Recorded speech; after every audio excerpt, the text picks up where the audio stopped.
Almighty Father, I believe. Do you believe? Created heaven and earth. Do you believe? Yes, I believe. I believe in Jesus Christ. Do you believe? Yes, I believe. Heaven above. Do you believe? Yes, I believe. Do you believe? Yes, I believe.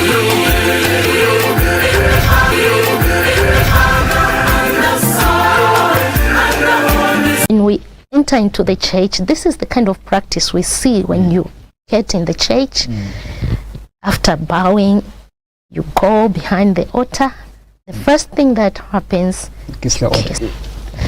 It's I think it's something that many people have been asking about. yes, You know, one of those things that you see priests doing, but you don't really understand why they do, you know, why they do that, and maybe you're even afraid to ask. Maybe it's none of your business to know. imagine. You know, yeah. We just have assumptions. Yeah. Obviously, there is that. There's something there. So, yes, it is true that actually there are three moments in Mass or at Mass when the priest is going to kiss the altar and the book, the Gospel. Okay. Yeah, that is at the entrance. The priest kisses the altar, and at the Gospel, after reading the Gospel, Yes. he kisses the Gospel itself. And then also at recession, after the final blessing, before he leaves the church, the priest is going to do what? To kiss the altar again 3 times. It's a practice. It is an old practice, I must say. Okay. Yeah, it's not something that started recently or in the recent years. It is an old Catholic practice, but a practice that is coming from a certain tradition. Yeah. Let me begin with the altar itself. You know, in the first century, when it was not common to practice Christianity because of persecution, Christians used to worship in hiding. They used to break the bread to share the word in hiding. And the type of the altar that they had during their prayer sessions was something that resembled an ordinary house table, like an ordinary dining table. So that just in case somebody, a soldier or a persecutor, comes in and finds you at table breaking the bread, Yes. you can defend yourselves and say, but we are just eating. we are just eating here. Look at the table. Yes. It's an ordinary dining Exactly. table. So I mean, we are not doing any Christian thing. So they wanted the table to be that way, and it was always wooden, because family tables or household tables were wooden. Yes. So it had to really resemble a household table, so that Christians could defend themselves. Yes. And this went on and on until, let's talk of the 4th century, when a Christian or a pagan emperor converted to Christianity. Yes. Okay, and he wrote an edict called the Edict of Milan, where he allowed Christians now to come out to start worshiping in public freely without fear of persecution. Yes. Okay, that was Constantine. So what came with that emancipation of the Christian worship? A lot of things. Churches were built. A lot of Christian communities were established, and the Christian, or let us call it the Christendom, the Christian kingdom, started growing very fast, because I mean, Christians now were free to come out and worship in public without any fear. They had the backing of the emperor. So if you have the backing of the emperor, you can do whatever you want. You have all the power, the strength, yes, the emperor was a god in a way, was revered as next to God or equal to God, something like that. Yes. So whoever had authority from the emperor, I mean, you didn't want to touch that person. So that's what happened when Christianity was emancipated. But the altars, even though the shape of the altar now started changing to look like an altar for worship, not just to resemble a dining table, these altars continue to be wooden, okay? But also because the altar had to relate to the cross, the wooden cross on which Christ was crucified. Okay. You see, at the table, the altar is a place of sacrifice. Yes. The same way that the cross was a place of sacrifice for Christ. Yes. So Christians wanted to maintain that significance. So they continued making altars or wooden altars. But the shape started changing. I mean, they had no more reason to let the altar resemble a household table. Mm-hmm. Yeah. Until somewhere around the 6th century, when after a council in France, an ecumenical council, it was decreed that actually altars could not only be made with the wooden material, but could also be marble. Okay. Yeah. And further to that decree, the council fathers guided that in fact the altar is not supposed to be just an ordinary table shaped kind of object where people could celebrate mass, but it had to have also some connection to the martyrs, to those early Christians that were persecuted for their faith, because the altar is still a place of sacrifice. Exactly. Now this time around, not just the sacrifice for Christ, but also to have a connection to the sacrifice that the early Christians had to go through, the early martyrs. So now what did they do? They started building altars in order to have that significance, connecting to the early Christians that were martyred. They started building altars on top of the tombs, or a tomb of an early Christian, a prominent Christian that was killed for their faith, martyred. They started building these altars on top of their tombs. Mm-hmm. Yeah. But in places where they could not have a tomb of such a person, they started collecting what they called relics. So a relic would be a particle of a matter. It could be a piece of cloth that was used by a martyr. It could be even a piece of bone that was gotten from a martyr. So since in some places they could not have the actual tomb of a martyr where they could build the altar or the basilica, the church, at least they could collect a relic, one of those particles. Mm-hmm.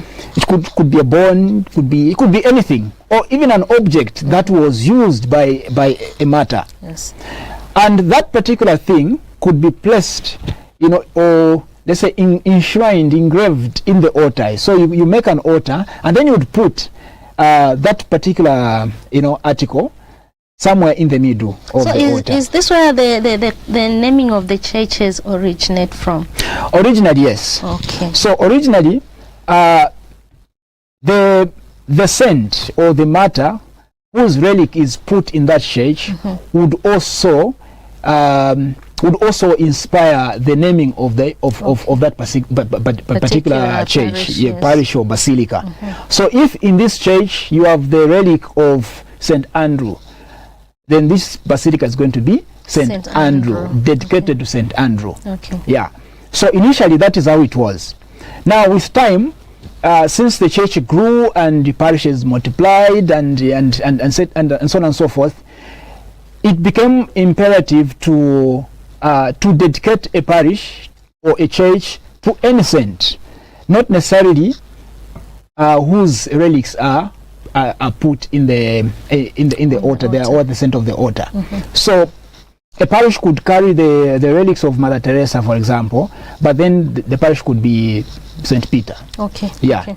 In later years, but initially the parish was always named after the saint whose relics are put in there. Okay. So now, as a gesture of reverence, the priest, when coming into the church to begin mass, would kiss that place where they've put the relics of that particular scent Exactly. as a gesture of reverence. Yes.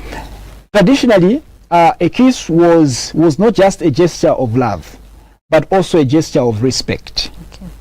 For example, you remember in the Gospels, when this woman comes in and Jesus is at table with the Pharisees and others, and she begins. First of all, she expresses remorse for the sins she has committed, and she begins to kiss the feet of Jesus, to wipe them with her hair. Exactly. Yeah, that is a gesture of course, it is coming from remorse, but it is a gesture of reverence, a gesture of respect. Even St. Paul says, greet one another with a sign of kiss. It is a gesture of reverence. So we can even say that the inspiration is coming from there. So when the priest comes in to celebrate Mass and kisses the altar, first of all, it is a gesture of reverence to Christ. Okay. Because that altar is a sacrifice. It's a table of sacrifice. Okay. I was coming to that. Yes, it is a table of sacrifice. So before Christ, through this priest, begins to talk to the people, to minister to the people, there has to be a greeting between Christ himself and the community and the people. Yes. So the priest comes to kiss the altar as Christ himself in that particular Mass, you know, having a connection, a profound connection, a divine connection with the community that he is going to be talking to through the priest. So as a gesture of reverence. But also the priest kissed the altar as a gesture of reverence to the relics, that saint, that particular matter lying, or whose relics are in that altar. Yes. Yeah. Remember, the altar was in marble. Others still preferred wooden altars. Even now, some parishes will find wooden altars, which is okay. Yes. In other parishes, it is now marble and all that, which is equally okay. But even if it's in a marble form, it's supposed to look just like a table. It is a table. It is a table, but it's not a table like the one you have in your house. It's not a table like the one you find in the parish house. Like this one? It's not a table like this. Yes. Okay? Of course, for pastoral reasons. In some places, all you need is a table to celebrate Mass. Okay? You go to a some community Mass. I mean, they don't have a whole altar and all that with the relics and all. What they have is a table. So it's okay. Yes. I've asked that question further because we know how a table is supposed to look like, but we see in some parishes where that altar it's completely covered with some materials, some linen, completely covered, of which some would ask, is that a table or is that a tomb, is that a cupboard? So which is the correct thing? I don't know if this one you can tackle it for now, or maybe for the... No, we can still say something about it. Okay, just a clearance on this same one. Why do we have to cover that table with the linen so that you don't even see whether it's a table or is it a tomb? Maybe that's the grave where they put Jesus Christ.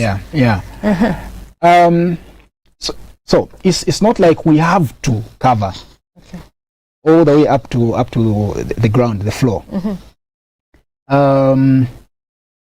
There's no standard. There's no. First of all, let me begin with the shape of the altar. Okay. There's no prescribed standard, so to say, of how the altar is supposed to look like.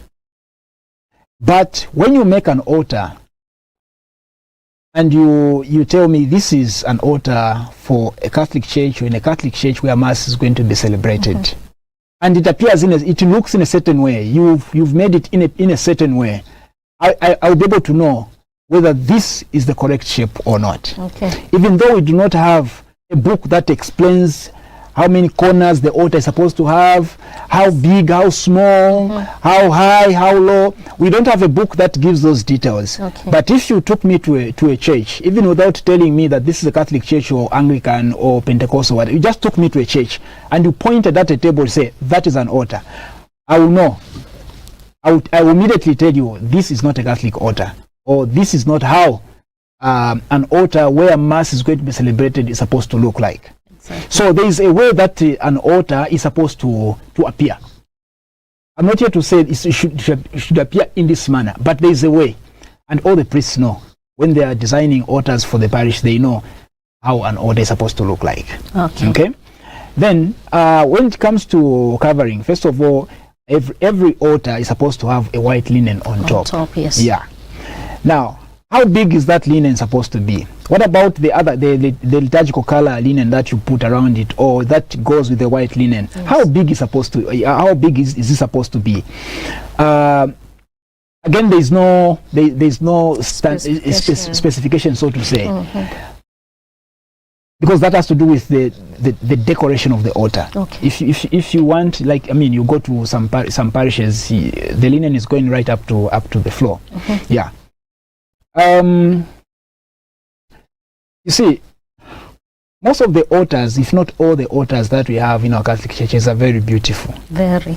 You know, because when we are making these altars, we pay particular attention to how this altar is going to look, you know, to the beauty.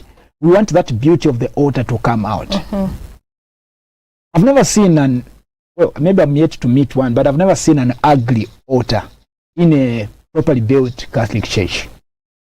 Altars are beautifully built. Now, do you want to hide that beauty? And this is something that always troubles me when I go into the church, and then I see the altar is all covered up to the floor. Then I look at the altar itself, and I see this beauty that is just hiding behind this linen. Yes. Yeah, but that is up to, you know, respective parish priests to decide. Yes. But what I can say is, if your altar is beautiful, don't hide that beauty. You don't have to have a whole big linen right up to the floor so that it just hides completely. You don't have to let that beauty come out. It is part of the beauty of the whole sanctuary there in your church. Maybe just put a flower there, just a flower to just make it look like kind of colorful. Like decorating it with all the linen and the like. You don't even see what sort of a table is. We want to see the beauty. Exactly. But anyway, we are talking about kissing the altar. So the priest is going to kiss the altar to revere Christ, or the table of sacrifice, which is also it's the symbol of the course of sacrifice itself. Remember, I talked about the wooden table, resembling the wooden cross upon which Christ was crucified. But also, the priest is going to give reverence to the relics that have been put there. Now we talk of you spoke about 3 types of kissing. The altar during entrance, and now during the gospel. I'm very much interested during the gospel. Why is it the same reverence that is given? It's basically the same. You know, that kiss that you see at Mass is a kiss of reverence. You have seen some people kissing the ring of the bishop. Yeah, it's a kiss of reverence. The kiss of respect. You see what we do at Good Friday. Some would go right. You know, they would kiss actually the cross physically. It's a kiss of reverence. It's a kiss of respect. So what you see the priest doing during Mass, kissing the gospel, kissing the altar, it is the kiss of reverence. Before Christ begins to share his word with his people through me, his minister, he wants to have the divine connection with the community through the priest. So I'm going to kiss the altar, and then, you know, I'm going to kiss the gospel, and then begin to proclaim the word, or to interpret what we have just read. There are so many things that we do as priests during Mass that people don't understand, but it is important that they understand in order to appreciate even more the significance of Mass. At the end of Mass, after the final blessing, the priest is going to kiss the altar again. It's like Christ parting company in the physical manner, parting company with the community to say, okay, now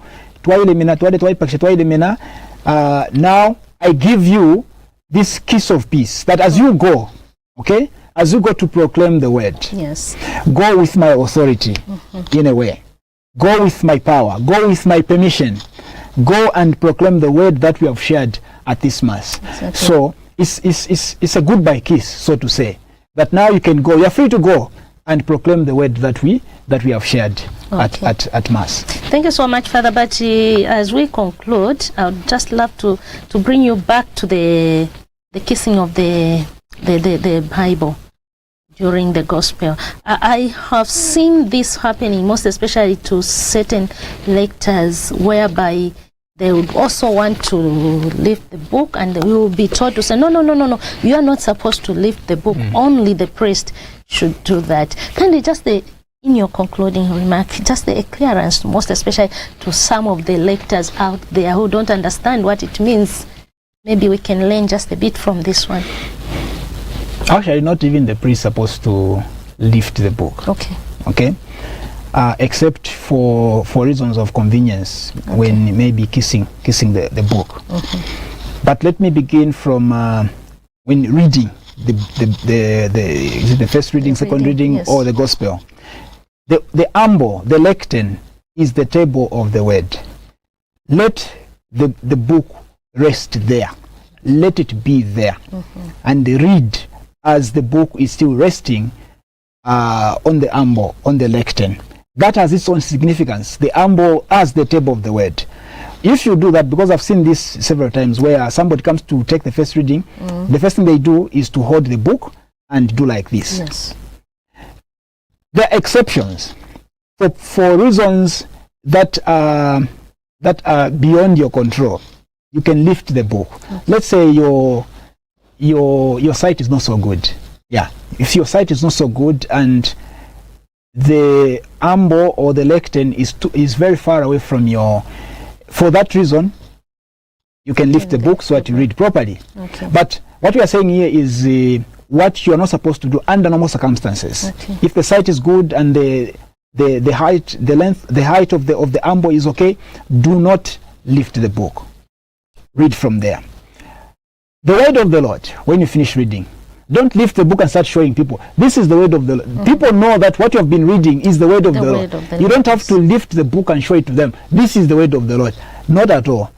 Just finish reading, look at them and say, the word of the Lord. And people are going to respond because they know that what you have been reading is the word. You don't have to show it to them. The same for us priests. I don't have to lift the whole. This is the gospel of the Lord. Then sometimes we exaggerate. We even start going. This is the no. People know that what you've been. Just say it. The gospel of the Lord. That's enough.